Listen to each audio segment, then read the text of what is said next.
August 2nd, 1990.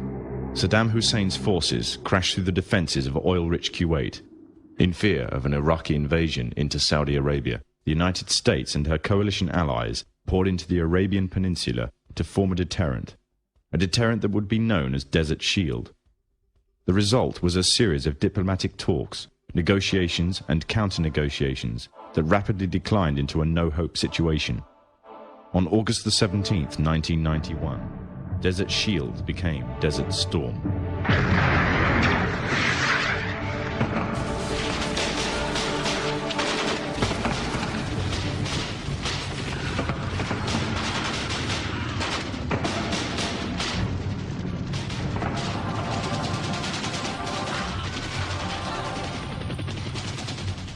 The conflict was witnessed by millions through the eye of CNN and the BBC, showing propaganda of the systematic eradication of Saddam's forces by a coalition far superior in technological, political, and economic power. However, what was little known was that from the outset the war was engineered, controlled, and manipulated by an elite group. A group which had created the illusion of a man with power, at the head of a million-strong army, on the verge of going nuclear. A man who had gained control over 1/5 of the world's oil overnight. However, in reality, he was merely a pawn, in amongst many pawns, just a puppet in a grand master plan, with the Gulf War as a well-orchestrated stepping stone. The orchestrators of the war were by no means strangers to controlling major world events. In fact, they have done so for centuries. From the shadows, they have engineered every major war, revolution, and recession. They control everything you read, everything you hear, and everything you see.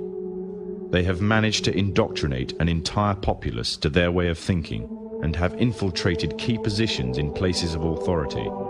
And it is from the shadows that they have created a new political order, a new economic order, and more sinister, a new religious order.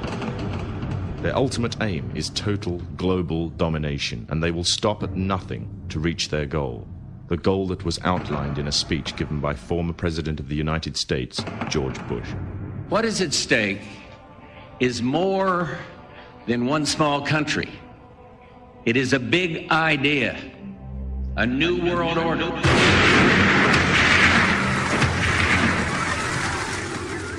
However, the origins of this global plan were not created in the offices of the White House. In reality, their roots lay in another war. This time, the year is 1095, and the place, Clermont, France.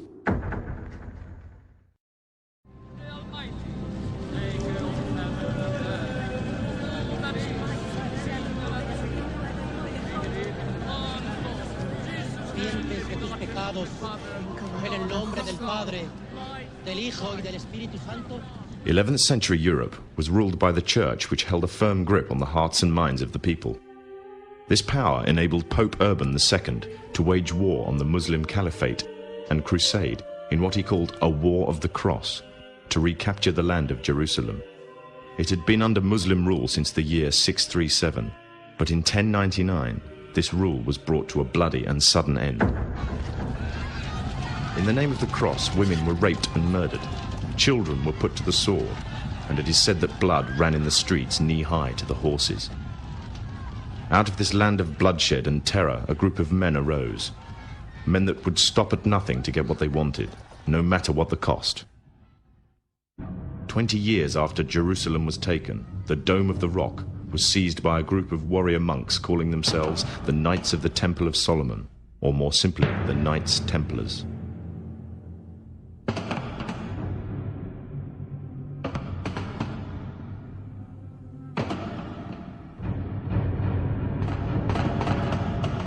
In Jerusalem, the Templars began to deviate further and further away from the practices of Christianity. They learnt the secret arts of the Kabbalah, an ancient form of Jewish magic, along with its dark rites and rituals. The Jews had learnt the arts from the pagans of ancient Egypt during the times of enslavement to the Pharaoh, and developed them into Babylon at the time of Nebuchadnezzar. In 1307, King Philippe of France arrested them for charges of denial of Christ, homosexuality, and idol worship, as well as magic.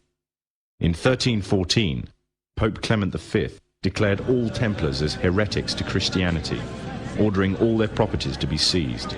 Their leader, Jacques de Morlaix, was captured and burnt to the stake. The Templars were cornered, and just when it seemed they were finished forever, a glimmer of hope arose from a seemingly certain end. They were to find a safe haven as well as an ally. But not in France. In fact, in a country in a desperate struggle for independence against the English. The country of Scotland.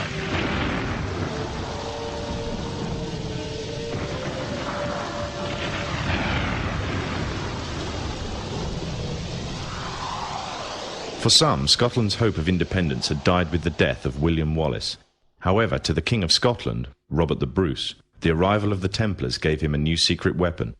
Their experience, gained over 200 years of fighting the mighty armies of Islam, had made them expert in combat and warfare, and more than a match for any army brought before them. In 1314, the Templars, allied with Robert the Bruce and his army, took to the fields of Bannockburn in the long-awaited showdown with the English. Robert the Bruce's foresight paid off. The 25,000-strong English army suffered a humiliating defeat at the hands of only 6,500 men. The dream of an independent Scotland had finally been achieved. The Templars had brought themselves back from the brink of destruction, and never again would they allow themselves to be destroyed. This time they would control the country by controlling its kings, and in order to preserve their secret order, the Templars would have to die, or more precisely, the name would have to die.